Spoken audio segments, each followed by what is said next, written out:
Olá, estamos aqui para uma mesa do CENID, o 7º Seminário Internacional de Cultura Digital. Convido para participar aqui o Lungas Neto e o Antônio Medrado. Boa noite. Boa noite. O Olá. nome da mesa se chama Software Livre no Desenvolvimento de Materiais Didáticos, Possibilidades no Uso de Ferramentas do Universo Linux no Contexto do Ensino Remoto. Então, apresentando aqui os nossos convidados, o Lungas, ele é publicitário, reside em Uberaba, Minas Gerais, é isso, né, Lungas? Isso mesmo, eu sou publicitário, eu moro em Uberaba, Minas Gerais, fiz especialização na docência universitária e design gráfico. No passar do tempo, fui me interessando muito mais pela área de design do que realmente da minha formação, né, da minha graduação de publicidade. Que eu acho que design tem sua beleza na questão de você trazer função à forma, você considerar que a questão da função sobressai sobre a estética, que a estética e a função também tem que trabalhar harmoniosamente. E aonde que eu entro nisso com software livre? Em 2007, 2006, eu conheci o Linux, né? Através de uma distribuição muito querida por alguns, né? Que é o Kurumin, que alguns vão se lembrar dele. E, posteriormente, eu migrei para o Ubuntu e eu tive uma lacuna de tempo que eu não estava usando software livre. E eu voltei a querer conhecer um pouco mais, ver as opções, a gente fica um pouco cansado de você ter somente opções proprietárias. E acabou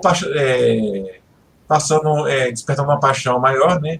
E eu criei um projeto que se chama Design Linux, onde a proposta do projeto é divulgar profissionais que trabalham na área de design e artes gráficas usando software livre ou ferramentas que existem somente no ambiente Linux.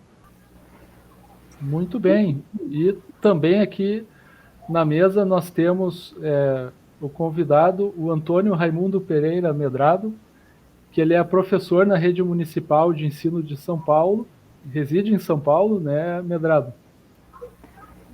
Isso. Boa noite a todos. Boa noite. Eu sou o professor Medrado, como foi falado aí pelo Pablo, eu estou na educação desde 2010, na educação pública desde 2010, e eu sou um usuário de software livre desde 2009. De 2009 para cá, eu passei a utilizar apenas software livre, tanto na área de educação, quanto na área de produção gráfica. Eu trabalho como editor, eu criei uma editora junto com um grupo lá para 2000 e alguma coisa, nem lembro mais, 2016 talvez, e essa editora se propôs a trabalhar apenas com ferramentas livres. E tudo que é produzido nessa editora, de lá para cá, é feito com software livres. Então, o Linux é parte da minha vida, tanto na produção gráfica editorial, quanto na produção de aulas. Quando levei Linux para a escola, a surpresa era mais ou menos assim, como conseguir produzir esse material tão bacana? Como você consegue fazer isso? Me ensina a fazer isso. Então, eu costumo dizer apenas que, olha, eu uso Linux. Então, essa facilidade que o mundo do software livre proporciona, ela é incalculável. Isso relacionado ao software privativo, que tem a sua função e o seu modo de operar e de funcionar, que deve ser entendido também, claro, mas que, de alguma forma, a meu ver, ele corta, ele elimina um pouco da possibilidade que o usuário poderia alcançar. Eu costumo dizer que olhar o mundo apenas por uma janela é se fechar para deixar de abrir uma porta para o mundo da diversidade. Então, não devemos olhar apenas pela janela, mas abrir para mais possibilidades. É isso. um ótimo início estamos tendo aqui já na mesa. Também me apresentar um pouquinho, então, o meu nome é Pablo, né? Eu resido em Passo Fundo, no Rio Grande do Sul. Eu comecei a usar Linux na adolescência, lá por 2001, mais ou menos, que as primeiras distribuições que eu experimentei, a gente comprava na revisteira, né? Não tinha download ainda, a gente comprava o CD, né? Então eu usei primeiro o Slackware, depois tinha o Mandrake, o Red Hat, né? O Conectiva depois, assim. E desde essa época eu trabalho com edição de imagens, assim. Não fui um usuário Linux frequente, assim, por todo o tempo até aqui, claro. Fui e voltei várias vezes, né? Mas nos últimos 5 anos estou usando mais intensamente o Linux, já não tenho mais dual boot, só o Linux na minha máquina, né? Então, atualmente a minha área de atuação é psicologia, né? Eu saí das ciências tecnológicas e fui para as humanidades, né? Meio ciborgue, assim, meio de humanas e meio de tecnológicas, mas ainda sou usuário Linux e entusiasta dessa cultura aqui, né? E estou muito feliz de estar aqui participando dessa mesa aqui com grandes nomes do Linux aí no nosso país. Podemos dar prosseguimento ao nosso tema, só para a gente introduzir um pouquinho, assim, o que é Linux, né? Talvez alguns dos participantes do seminário tenham ouvido falar, outros não. Uns já usaram, outros não, mas eu acredito que a grande maioria já usou Linux pelo menos uma vez, seja no seu celular, já que o Android ele é baseado no kernel Linux, então quem usa Android usa Linux também, de alguma forma, né? É um sistema operacional, então, que foi criado lá na década de 90 pelo Linus Torvalds, tá? E a gente não pode dizer que existe um Linux, né? Existe o kernel Linux, mas uma infinidade de Linux que se criam através desse kernel original, né? As distribuições Linux que vão surgindo, as ramificações, né? Dentro desse mundo. Os colegas de mesa aí talvez podem aprofundar um pouquinho essas questões na sequência. O Linux ele é um software livre. O que significa isso? Não significa que software livre é sinônimo de gratuito, né? Na verdade, vai muito além disso. Para ser considerado um software livre, ele tem que dar a liberdade para o usuário de poder acessar o código-fonte, olhar lá como foi escrito, estudar esse código, se quiser modificar, melhorar esse código e distribuir livremente e gratuitamente a sua modificação, né? O software livre concede todas essas liberdades, e é por isso também que existe milhares de versões baseadas no Linux atualmente, né? Por essa capacidade de poder estudar, modificar e compartilhar. E o nosso tema, então, ele se insere num contexto atual, né, que ali no começo de 2020, onde se tornou mais intenso globalmente assim o fenômeno da pandemia do coronavírus, né? Em todo o mundo, aulas foram suspensas, né? Instituições que estavam ambientadas a funcionar no sistema presencial por anos tiveram que parar tudo, né? Se reinventar, se refazer, e dentro disso começou o sistema de ensino remoto emergencial, né? Algumas instituições já vinham trabalhando em modelos híbridos de ensino ou à distância, né? Outras tiveram que começar a aderir a novos métodos. E dentro desse contexto de ensino remoto emergencial, ali em 2020, os docentes tiveram que enfrentar um desafio, né, de se adaptar à realidade para continuar oferecendo aulas para os seus alunos, continuar mantendo contato com eles. Alguns, durante o ano de 2020, fizeram a primeira videoconferência, né? A primeira videoconferência fizeram nesse próprio ano, nunca fizeram antes. Outros já tinham feito, mas nunca nessa intensidade, né? E aí também uma grande adaptação, que antes se usava quadro branco ou slides com retroprojetor na sala de aula, né? Agora se começou a utilizar meios online para transmitir as aulas, e a capacidade de elaborar conteúdos digitais para essas mesmas aulas se tornou uma exigência muito grande, né, dentro desse contexto. Agora nós estamos, algumas cidades, tentando entrar num modelo híbrido, né, com parte presencial, parte ainda remota, mas nós ainda estamos nesse contexto, né, em que os professores necessitam de ferramentas auxiliares para produzir conteúdo didático, produzir as suas aulas, né, elaborar materiais, elaborar cartilhas, apostilas, apresentações, organizar metodologias interativas, colaborativas, né, por meio de ferramentas digitais. E é aí que entra o software livre, né, no meio de toda uma profusão de plataformas e ferramentas que tem por aí, né, muitos professores acabaram fazendo assinaturas de plataformas, até mesmo de edição de texto, né, a edição disso e aquilo e tal, e às vezes por não conhecer alternativas livres e gratuitas que podem colaborar. Deixem aberto para os convidados complementar antes da gente entrar nos softwares. Realmente, eu trabalho numa instituição de ensino, e assim como o professor Antônio, e na rede particular, né, que é uma universidade, primeiramente houve assim, as aulas pararam por um tempo, ainda não tinha nem assim uma situação ou um estudo predeterminado sobre esse tipo de situação, porque realmente é inédita.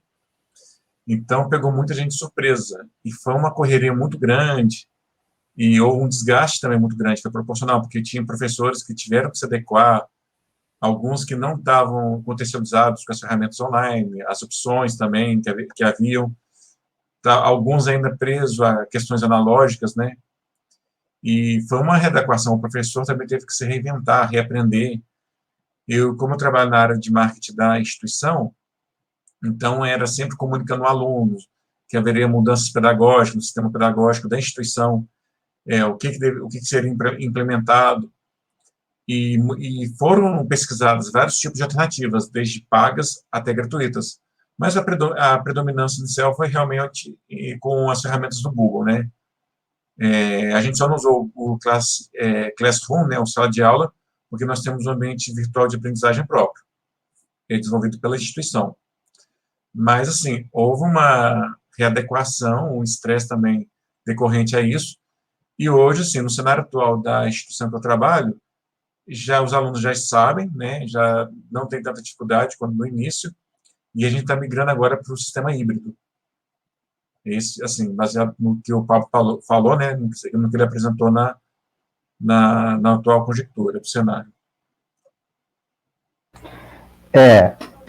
Na verdade, essa reinvenção que foi comentada aí, apresentada pelo Pablo e complementada pelo Lungas, foi vivenciado bem aqui em São Paulo, que por mais que o governo estadual e municipal providenciasse ferramentas como o governo estadual firmou parceria com a Microsoft, o governo municipal parceria com o Google Sala de Aula.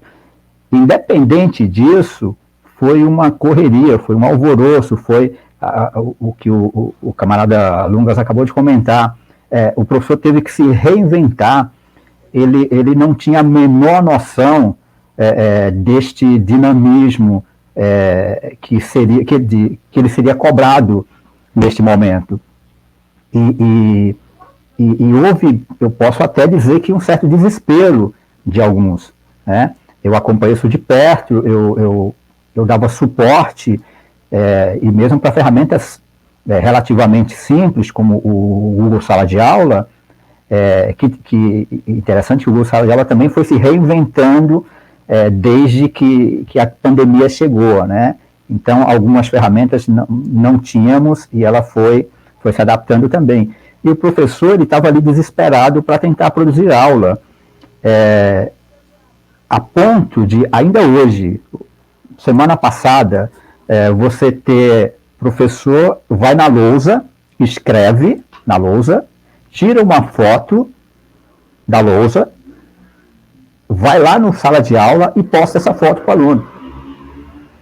Então, veja só, mesmo tendo uma ferramenta que é possível utilizar de uma forma bacana, como o Google Sala de Aula, é possível sim utilizar e muito bem, existem professores que ainda estão um pouco perdidos nesta mudança, nesta adaptação. E creiam vocês, não deve ser fácil, né? Nós que estamos envolvidos no mundo da tecnologia, de alguma forma, até que convivemos não traumaticamente com essa mudança, né? Se é que podemos dizer isso. Mas aqueles que só usavam, alguns nem usavam o computador, né? A vida dele era no celular, e esse celular apenas para um aplicativo de comunicação, né? Então, isso transforma o trabalho dele, transforma a vida dele, e neste um ano, né, essa transformação ainda não está aquém de alcançar o desejado, né? Mas ela trouxe uma outra prospecção, ela nos traz ferramentas que antes esse professor não conhecia, né? Ele passa a questionar como fazer isso, por que isso, como eu adiciono isso, e ele vai tendo contato com ferramentas novas, com programas novos, que até então ele desconhecia totalmente, né? Ferramentas que, quando eu apresento pelo mundo Linux, né? Dentro de algumas das distribuições que eu gosto, que eu prezo, mas que essas ferramentas o professor também pode encontrar no sistema operacional privativo dele, que ele paga. Por exemplo, em São Paulo, a licença Office, Microsoft Office, foi dada para os professores. E muitos nem sabem disso, né? Mas ele tem direito a uma licença Office para um computador na escola e um computador dele, né? Mas ele acabou descobrindo ferramentas que, às vezes, ele tinha, não fazia uso, e outras que ele sequer tinha conhecimento. E isso foi muito importante para a educação, para o ensino híbrido, diferente da educação à distância. O ensino híbrido, eu acho que ele ganhou muito nesse contexto, né? Os professores, de alguma forma, estão se adaptando dentro do possível, estão descobrindo ferramentas novas, e além de ferramentas novas, ferramentas que para eles era algo novo, diferente, e que passa a ser uma realidade. Eu costumo dizer que o Linux apresentado para eles não é uma alternativa, né? As distros Linux são uma realidade. Não tem nada de alternativa. Para mim, não é alternativa, então eu uso constante. Então não é uma alternativa. É uma realidade, está aí, né? Mas para eles, uma parte desses professores, é uma coisa nova, uma coisa bacana, que traz uma possibilidade que ele não tinha antes, né? Que ele não conhecia antes. É isso.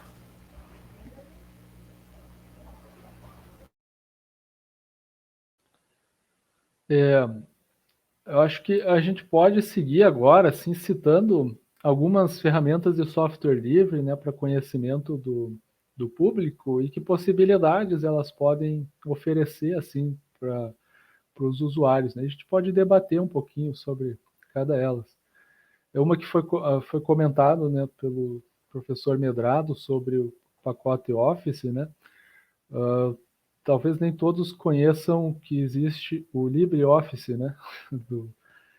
Que é um software livre, né? Ele tem uma história bastante interessante aí.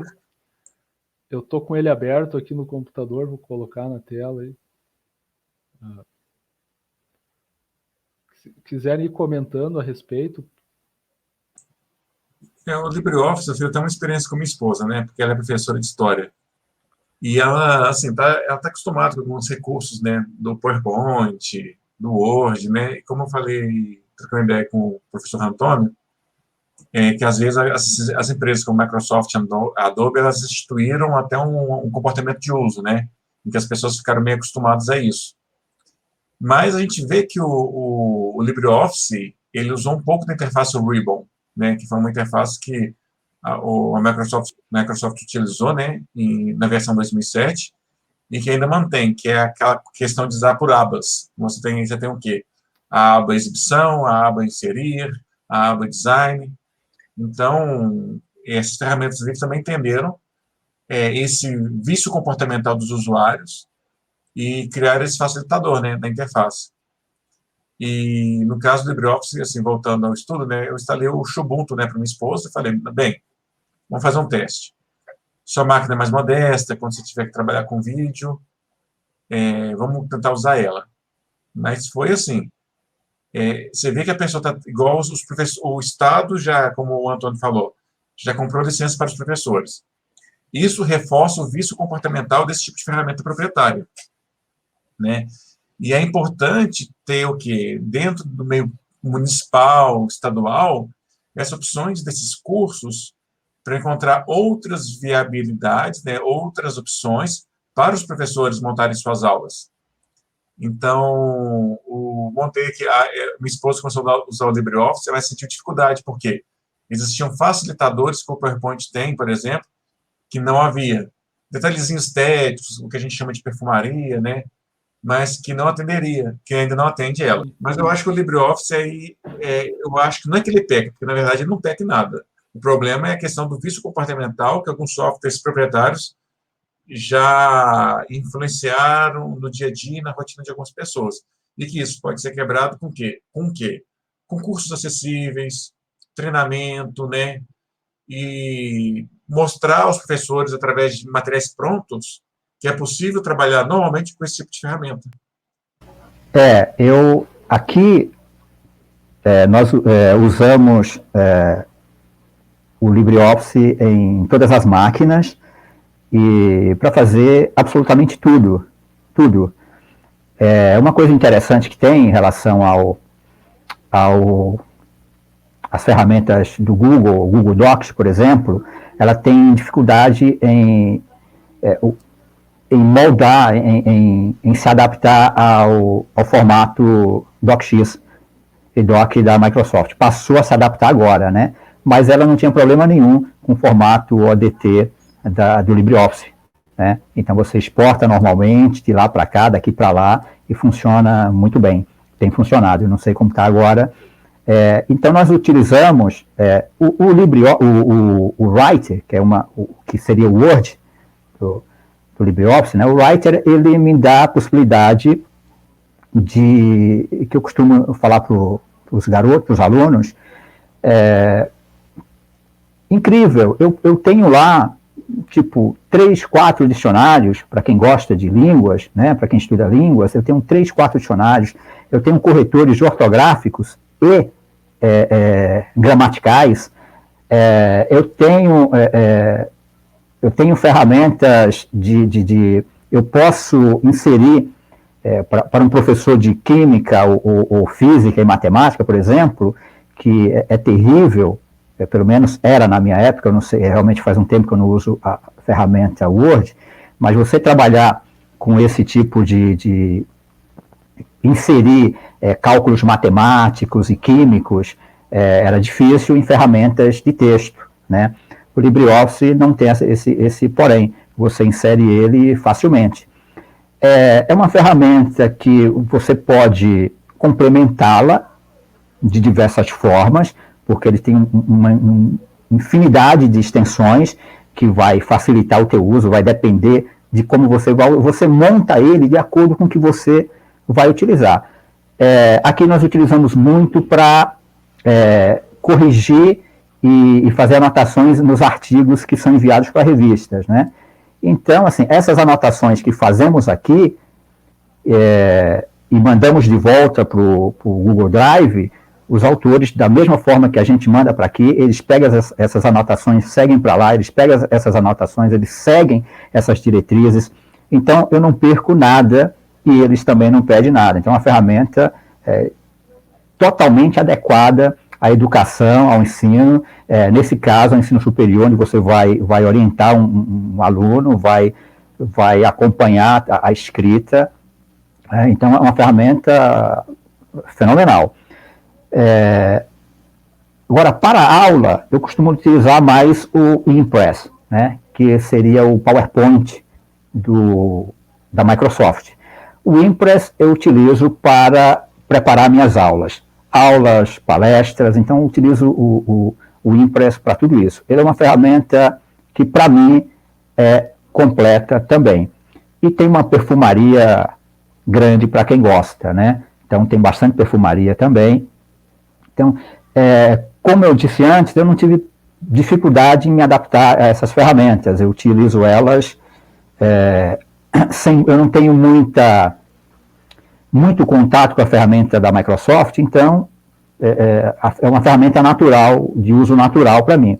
Então, eu faço apresentações, faço os slides das aulas, faço amostras de situações para os alunos e alguma atividade para fixação rápida, né? Então, tem aqui, exponho tal coisa, eles vão pensar um pouquinho, aqui eu solto a atividade para eles verem. Então, eu acho uma coisa mais prática, e eu posso fazer isso de forma muito, muito fácil no Impress, tá? Eu não tenho dificuldade alguma. Eu não uso muito cálculos, né? Nós temos no LibreOffice, nós temos o Calc, que ele é relativo ao Excel da Microsoft. Então, eu utilizo mais para fazer listagens. Para mim é fácil listar em ordem alfabética aquilo ali, fazer aquelas tabelas em ordem alfabética. Aí está ele aí, né? Faz cálculos, cálculos matemáticos. Bom, é uma ferramenta que tem esta finalidade. Eu realmente uso pouco, né? Nós temos isso aí online para os autores acompanharem o andamento da revista do mês, e para fazer lista com nomes, e-mails, telefones em ordem alfabética, eu vou utilizar muito isso. Uma ferramenta interessante que eu costumo instalar no computador, ela funciona também no sistema operacional Windows, tá, gente? Eu instalo para professores que eles querem modificar arquivos fechados em PDF. Então, é uma ferramenta muito fácil você utilizar ali, você abre o PDF, modifica tudo, texto, então eles ficam fascinados com isso. Mas é uma ferramenta que vale a pena, mesmo que você não utilize o Linux, que eu aconselharia muito, você pode instalar no seu sistema operacional, porque ele está apto a funcionar perfeitamente no seu sistema operacional. É isso. E entrando já, estava comentando, professor, sobre editoração de revista, né? A gente tem aqui um programa que provavelmente vocês conhecem, que é o Scribus, né? O Scribus, eu acho que ele vem na linha de um conhecido programa que existia antigamente, o PageMaker, é isso, né? Deu dor de cabeça, peraí. Olha, eu te falo uma coisa, a gente critica a usabilidade de algumas ferramentas livres, mas o PageMaker pecava muito. O Scribus, 30 vezes melhor, 40 vezes melhor que o PageMaker. Põe nesse no chinelo. Sim. É uma ferramenta livre, gratuita, e que, né, o nível dela assim, não perde para nada, né, para ferramentas proprietárias da mesma linha. Né? Tanto que ele é usado até para fechamento de arquivo. E o que dá certinho, tem uma boa calibração de cores, sabe? Não dá problema nenhum. O pessoal fecha muito arquivo pelo Scribus. Eu sou suspeito para falar do Scribus, né? Eu também comecei no PageMaker e, assim, não tem comparação, tá? Eu falo isso como um profissional. Imagina você como professor, e eu fiz isso no estado, adorei. Eu sou do tipo da época dos zines, né? Dos zines, tal, da década de 80, E eu sempre, quando eu tenho aula, quando eu pego aula de língua portuguesa, eu costumo criar zines ou boletins para as turmas que eu faço. Ao invés de ser para toda a escola, eu faço para as turmas, né? Enfim, professor, você terá uma ferramenta profissional completa, mas eu sou suspeito para falar dela. Nós temos aqui, além dos boletins e dos zines que eu produzo com os meninos no estado, nós temos mais de quase 40 livros produzidos só por professores, totalmente produzidos no Scribbles, e ele fecha o arquivo para qualquer formato. Eu vou mostrar aqui, pedir licença para mostrar aqui. Esse aqui é um dos livros mais vendidos da editora, tá? Não sei como está a luz está atrapalhando aí. Um dos livros mais vendidos da editora. É um livro totalmente produzido, fechado no Scribbles. Vamos abrir ele aqui, ó. Um livro grandão aqui, ó. É totalmente produzido no Scribbles. Nós temos quase 40 títulos, né? As capas, a gente fala já das capas, que o importante agora é falar da produção dos livros, né, com Scribbles. Então, praticamente tudo que vai para a gráfica vai com o Scribbles. Ó, livros infantis, não sei se dá para ver aí, né? Show de bola. Deixa eu ver aqui mais, ó. Temos aqui outro livro infantil. São livros produzidos por professores, tá, gente? São livros produzidos por professores. Então, nós temos mais de 40 títulos produzidos. Tem meus livros aqui em cima, que também foram produzidos na editora. Nós temos um livro de alunos. Deixa eu ver se tem de alunos aqui. Esse aqui foi feito numa escola, a gente deu um apoio, que estava sem grana. Um livro onde o aluno conta a história dele. Estava sem grana, foi feito, a gente deu uma força para fazer o livro para os garotos, então não deu para fazer colorido. Nós temos uma aqui que foi feito no final do ano, deixa eu ver se está aberto, também por alunos. Esse aqui eu pude participar da comissão julgadora. Então, Poesia na Escola foi feito começou por um professor, a escola abraçou a ideia, depois foi para a diretoria de ensino, e aí ganhou, a editora ganhou e os alunos ganharam. Foi um livro maravilhoso, fantástico, um livro totalmente fechado, com Scribbles, não deixa nada a desejar, você fecha um arquivo profissionalmente, tá? Independente da máquina que vai rodar, a gráfica só precisa dizer, olha, eu tenho isso, para fechar dessa forma, a gente vai fechar. PDF X1A, X13, PDF 4, enfim, ele vai fechar e vai ser um material fantástico, tá, gente? É uma ferramenta incrível. Para quem, o Lungas falou praticamente todo mundo começou no PageMaker, não sei se tinha outro, né?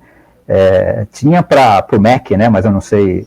O Quark Express era concorrente do PageMaker na época. Yes. Então, imagina, é uma ferramenta fantástica, Pablo. Eu penso, né, em professores aí que tem que elaborar, às vezes, materiais didáticos impressos, ou mesmo e-books, né, livros digitais, apostilas, né, e até, como tu colocou, assim, outro nível, livros, né, produzido por alunos, muito legal, a gente fica contente de conhecer o teu trabalho. E dentro disso eu já lembrei, né, aqui de uma ferramenta próxima a isso, mas com outra finalidade, que é o Inkscape, né? O Inkscape, então, o famoso software aí para edição vetorial, né? Ele vem dar um pé na porta daquele que a gente conhece, que é o CorelDRAW, muito utilizado em gráfica e também utilizado um pouco para paginação, para editoração, né? Mas acredito que com outra finalidade, mais de desenho vetorial, né? Acho que o Lungas talvez possa falar um pouquinho melhor para nós sobre a experiência com o Inkscape. O Inkscape é uma ferramenta assim, que ela tem uma comunidade bastante atuante, né? E eu conheci o Inkscape, se não me engano, eu acredito que foi em 2006 ou 2007. Um amigo meu de Belo Horizonte falou para mim assim, olha que ferramenta fabulosa. Ele me mostrou os materiais feitos com Inkscape, uns trabalhos bastante realistas, né? Parecia fotorrealismo. Eu falei, não, como assim? Isso é vetor? É vetor. E eu instalei, mas ainda tinha alguns bugs, né, de estabilidade, porque é uma ferramenta ainda que estava começando. E o Inkscape começou a receber muitos aprimoramentos. E, assim, segundo seus desenvolvedores, ele não é uma ferramenta direcionada para impresso. Ele é uma ferramenta direcionada a desenvolver arte vetorial, né? Mas, porque a saída para esse Simpson, ou seja, a saída para a impressão dele, até hoje, não tem uma saída, uma resolução em relação a isso. Você tem que fazer a arte no Inkscape, levar para os Scribus e fechar pelo Scribus. Mas, assim, está tendo uma releitura sobre isso. Qual que é a prova disso? A versão beta do Inkscape, a .deb, quando você vai iniciar o Inkscape, já tem alguns pré-modelos, ou seja, formato A1, A2, A3, A4, formato blog, formato site, posts para mídias sociais. Você já tem agora alguns modelos, ou seja, eles já estão entendendo que os usuários estão usando o Inkscape, e ainda acho que demorou, né? Estão usando o Inkscape para material impresso, que não se limita a material digital. Existe uma comunidade muito influente na Indonésia, que é o Gimpscape, né? Já conversei com alguns membros, porque na Indonésia, por exemplo, se você usar o software pirata, o crime, assim, ele é alto. Eles consideram um crime, assim, bastante grave. Então, eles têm muito receio de usar software pirata, mesmo porque o custo lá é muito alto. Então, muitas agências utilizam software livre dentro da Indonésia. Raro há uma agência de comunicação ou publicidade na Indonésia que utiliza software proprietário. E, por exemplo, o pessoal do Gnome faz grandes eventos na Indonésia. Muitos eventos são realizados na Indonésia. E existem grandes artistas, eu posso citar um até no final da apresentação, mostrando um artista indonésio muito bom, que eu também já troquei alguma ideia com ele. E a comunidade de desenvolvimento do Inkscape sabe, sim, dessa comunidade na Indonésia, entendem que está sendo utilizado para isso. Já faz anos que eles utilizam o Inkscape para material impresso, tanto que há desenvolvedores indonésios que criaram uma extensão para o Inkscape, onde você já exporta em Simpson.k certinho, sem precisar levar para os Scribus. Então, a gente tem uma influência graças a esse pessoal. E existem questões, né? Por exemplo, hoje você fala para mim, você faria uma logo no Inkscape? Faria. Você faria um material impresso no Inkscape? Faria. Ilustração, ok.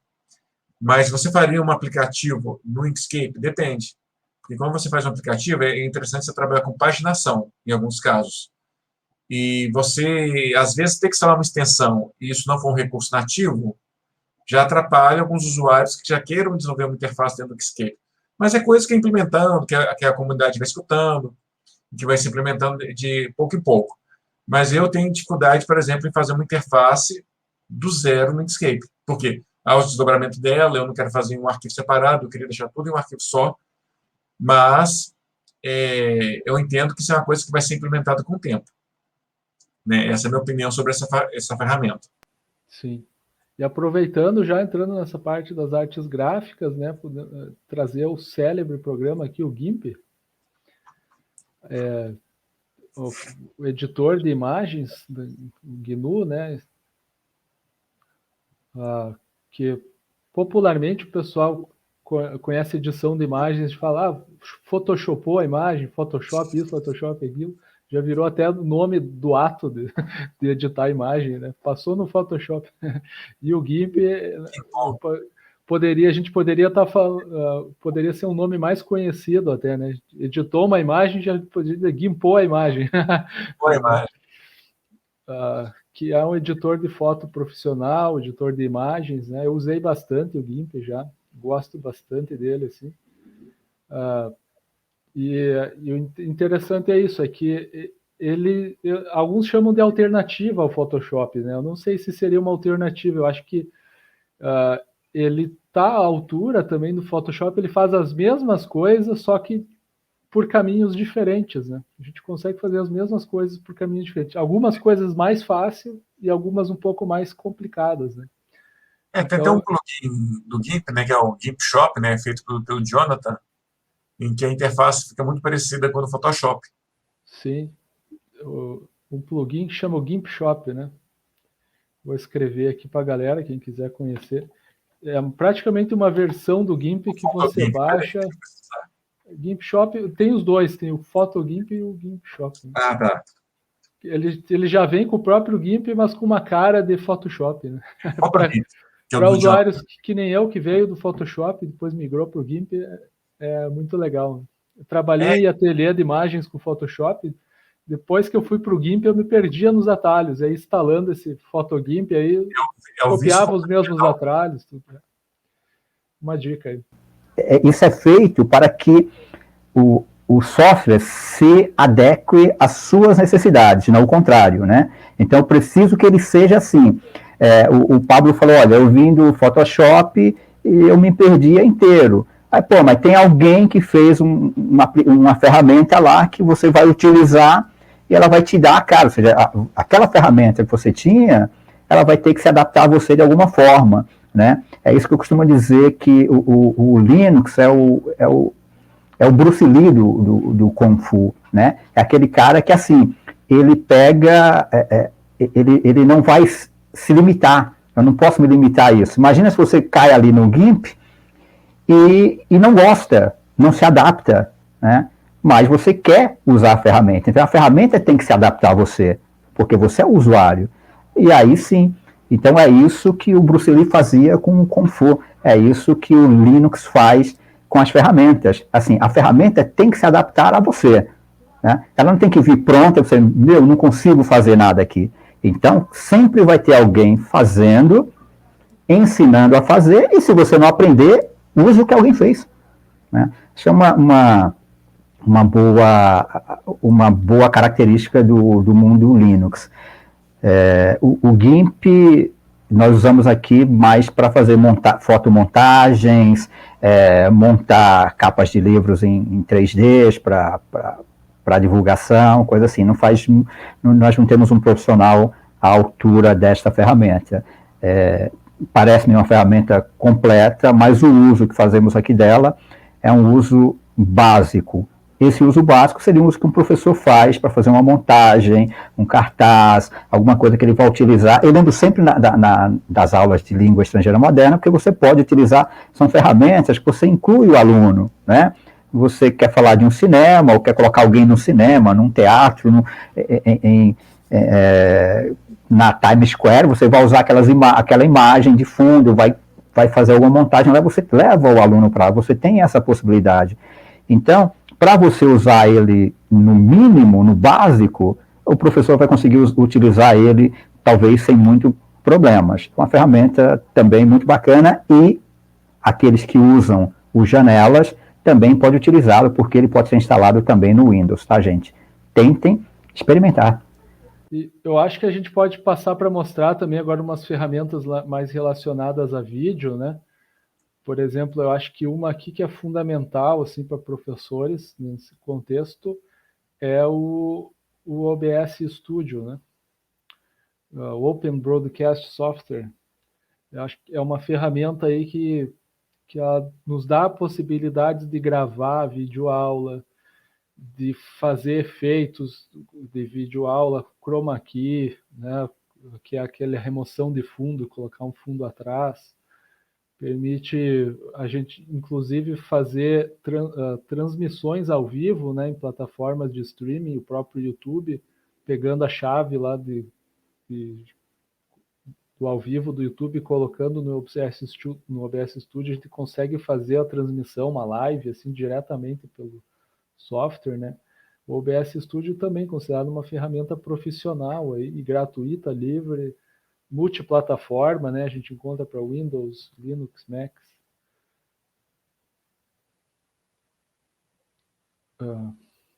Vou até abrir ele aqui ao vivo para botar na tela. Ele está aberto e está compartilhando a janela aqui. Eu posso fazer a gravação do StreamYard aqui, né? Inception. Vou fazer um Inception. Né? Então, é mais uma ferramenta fundamental aí, né? E depois tem o pós-gravação, né, de uma videoaula, que daí entra a questão da edição do vídeo, né? E aí a gente tem algumas ferramentas simples, como o OpenShot, né? E algumas mais complexas, como o Kdenlive, né? Eu sou usuário do Kdenlive, gosto de editar bastante nele, fazer montagens, assim, acho que ele não perde nada, assim, para outros softwares. Claro que ele não está no mesmo nível, assim, do DaVinci Resolve, por exemplo, mas dá para fazer muita coisa, assim, dentro do Kdenlive, né? Vou mostrar ele ao vivo aqui também. Tem uma interface, parece complexa, mas depois que pega o esquema não é difícil, né? Ele é multifaixas, pode editar em várias camadas, né? Então tá aí mais um software legal. Quem trabalha com edição de videoaula, vídeo. Além disso, trouxe aqui uma ferramenta um pouco mais complexa, né? Na área de cinematografia, o Blender, animação, cinema. Eu acho que ele está nos top dos softwares livres, assim, com potencial de produção, né? Se a gente considerar que alguns filmes de Hollywood, por exemplo, animações 3D foram feitas completamente no Blender, né, que é um software gratuito, né, que não perde nada para um 3ds Max, né, que eu sei lá quanto que é a licença por ano, mas é caríssimo, né? E tá aí. Nós estamos nos aproximando dos 10 minutos finais da nossa mesa, e eu deixo para os nossos convidados aí comentar um pouco sobre o tema. Fiquem à vontade.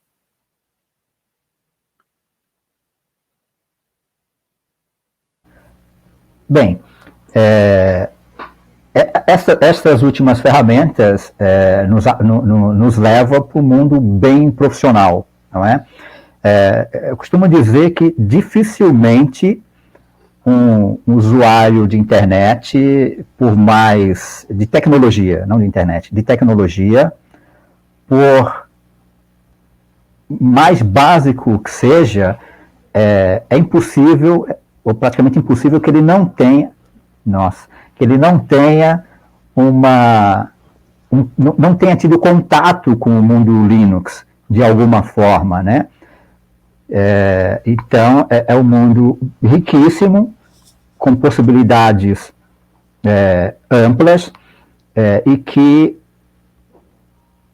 economizaria muito, principalmente do poder público, com ferramentas para suas salas de informática, com as licenças de softwares, né, que nós sabemos, acabei de saber aqui que a licença do 3D Max aqui é uma licença bem salgada, mas as licenças para uso de softwares, elas não costumam ser muito aprazíveis. E é necessário também dizer que os bons cidadãos acabam utilizando software pirata. Eu não sei se eu tenho alguma coisa contra a pirataria, não sei se é isso. Eu acredito que o software deveria ser mais barato para que todos tivessem acesso, ou de graça, de alguma forma, mas o software pirata, de alguma forma, pode estar contribuindo com o crime organizado, e o cidadão de bem nem sempre se atenta a isso, né? Ele se preocupa em não comprar um gás mais barato do que o normal, porque sabe que possivelmente tenha sido carga roubada, não quer comprar um celular mais barato do que o normal, porque pode ser que seja produto de roubo, mas ele usa um software pirata no seu computador. E o número não é pequeno, não, o número de usuários no Brasil. Então, assim, você deixaria de contribuir com o crime organizado, teria uma ferramenta gratuita, ampla, que atende às necessidades dos usuários comuns, vamos chamar assim, os não profissionais, né, já que tem ferramentas que realmente elas atendem a profissionais. Né? O Lungas falou agora há pouco do Inkscape. O Inkscape é uma ferramenta para você trabalhar com curvas, com desenhos que não são para impressão, né? É uma ferramenta que não... Eu posso dizer, ela não foi feita para produzir para gráfica. Todas as capas aqui foram feitas no Inkscape, todas elas. Mas eu tenho que converter, eu não preciso levar para o Scribus, eu rodo um script aqui no terminal e converto o arquivo, né? Mas, assim, é um empecilho, mas a gente sabe que o professor que quiser utilizar, por exemplo, eu faço crachás para os aluninhos, né, que estão aprendendo a ler, faço os crachás, o green card, para eles saírem da sala para o banheiro, também é produzido. Por quê? Porque isso será impresso numa impressora em casa, uma impressora na escola. Isso não vai ser mandado para uma gráfica que vai rodar no sistema CMYK, né? Então, pode utilizar sem medo, a não ser que você seja profissional, você vai ter que utilizar de outras artimanhas, né? Mas é uma ferramenta que até eu, que não sou desenhista, resolvo utilizar e gosto muito de trabalhar com vetores. Tem saído umas coisas bacanas, mas porque eu sou apaixonado, eu gosto de mexer. O GIMP eu já falei, né?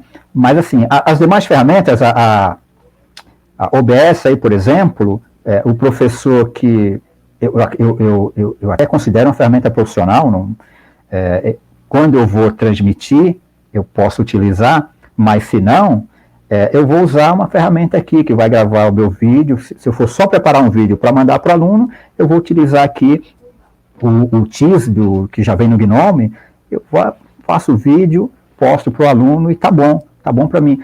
Mas eu quero trabalhar com imagem, mas o GIMP é uma ferramenta até certo ponto profissional. Mas tem o Pinta, por exemplo, o Pinta, que é uma ferramenta extremamente simples, né, para você utilizar no Linux, e você vai estar super bem, sem precisar ter uma ferramenta com cara, porque muitas vezes uma ferramenta com cara de profissional, às vezes assusta o usuário que está chegando, né? E tem o Pinta, que é uma ferramenta super simples, super fácil de mexer. E como eu disse em off aqui, enquanto estávamos tomando um café, a facilidade do mundo Linux, a maioria das distribuições que utilizamos, você instala qualquer aplicativo com 2 cliques. Né? Então, a maioria das distribuições você tem lá, você não corre risco de vírus, de trojans, de malware, você não tem esse risco. Você vai estar baixando o software do servidor oficial.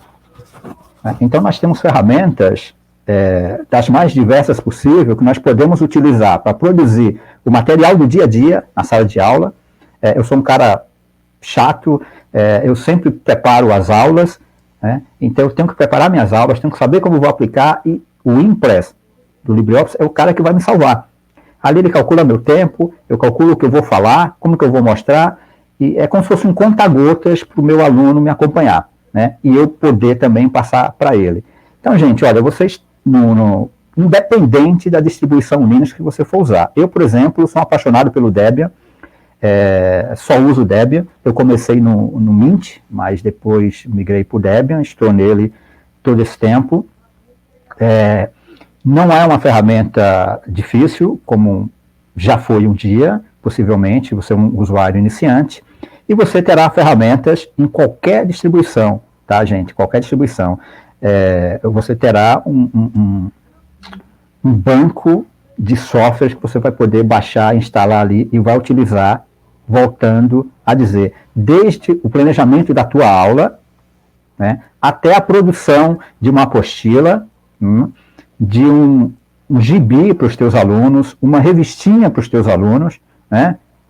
Imagina você, cara, a felicidade de produzir um livro para as crianças na sala de aula, você mesmo produzir, e você imprimir na escola, tá? Um livro assim, grampeado no meio, deixa eu ver se eu tenho um aqui, tem um de alunos aqui, ó, isso aqui,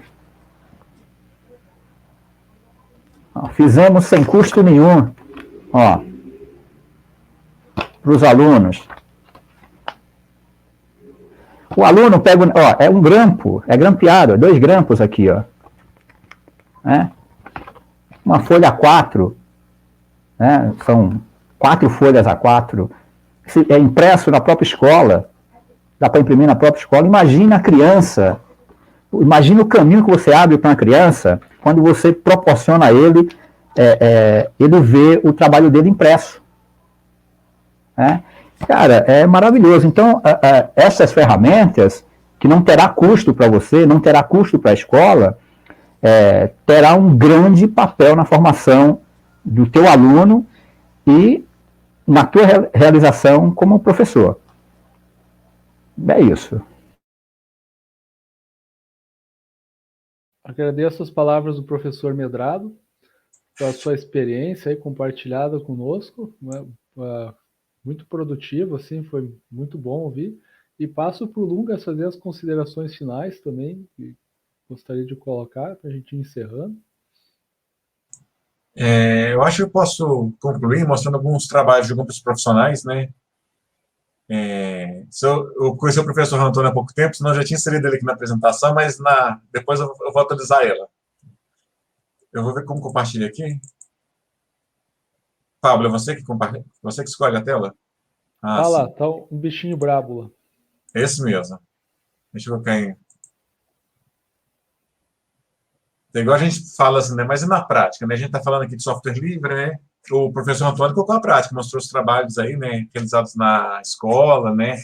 E é interessante que o professor Antônio falou sobre como que você pode motivar o aluno, né? Vendo o material dele publicado, divulgado. Isso aí é excepcional.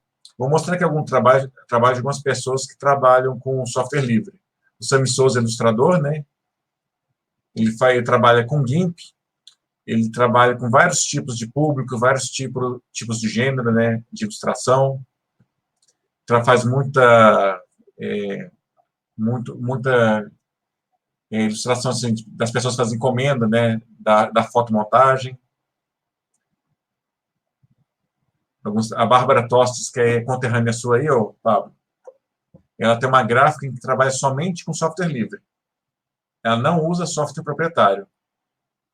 As impressões 3D, os chaveirinhos que ela desenvolve, tudo feito com software livre. O Eli Silveira também, ele utiliza GIMP, já foi adepto do Photoshop, mas mudou a ferramenta, alguns trabalhos dele. Ele fez até um trabalho que o Danilo Gentili encomendou dele, esse à esquerda. Danilo Rodrigues é um amigo meu de Belo Horizonte, agora mora em Curitiba. Ele desenvolve muita coisa em 3D, né, usando Blender, Inkscape. Wanderson Vieira, do Rio de Janeiro, especialista em branding, identidade visual. Todos esses trabalhos aqui foram feitos com Inkscape e GIMP. De muito bom gosto, muito bem refinado. Esse daqui, o Urbano, é o indonésio que eu conversei. Ele faz muito trabalho bacana, né, utilizando somente software livre, iconização, branding. Tem muito trabalho bom que ele desenvolve e organiza também o grupo dele, o Inkscape, da Indonésia. Ele também cria muita fonte para instalar no computador. Ele vende as fontes por $5.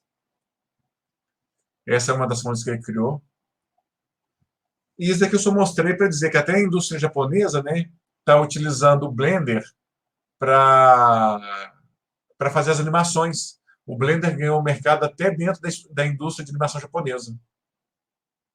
Que tal, hein? O Evangelion 3D ali. Evangelion, Agora o estúdio do Evangelion está usando o Blender. Sensacional. Sensacional. Esses foram alguns profissionais, né? E eu queria muito agradecer a presença do professor Antônio, né, que está aqui colaborando com a gente, mostrando o potencial dos Scribus. A gente está precisando de mais profissionais como esse, né, que trabalham com a editoração por software livre aqui no Brasil, porque a editoração está crescendo cada vez mais com e-books, livros eletrônicos, né? Ainda mais que a gente, com essa pandemia, a gente reavaliou todo o nosso cenário, né, sobre a educação no país. Então, eu acho que, assim, são profissionais como ele que a gente está precisando conhecer mais do seu trabalho, do que oferece, mostrar o potencial dessas ferramentas que são mais acessíveis, porque ferramentas de editoração proprietárias são muito... O valor não é acessível, né, para as escolas. Então, é muito difícil diagramar no Word, no LibreOffice. E o Scribus vem trazer essa solução, né, para enriquecer os materiais educacionais, tanto na rede de ensino municipal e estadual.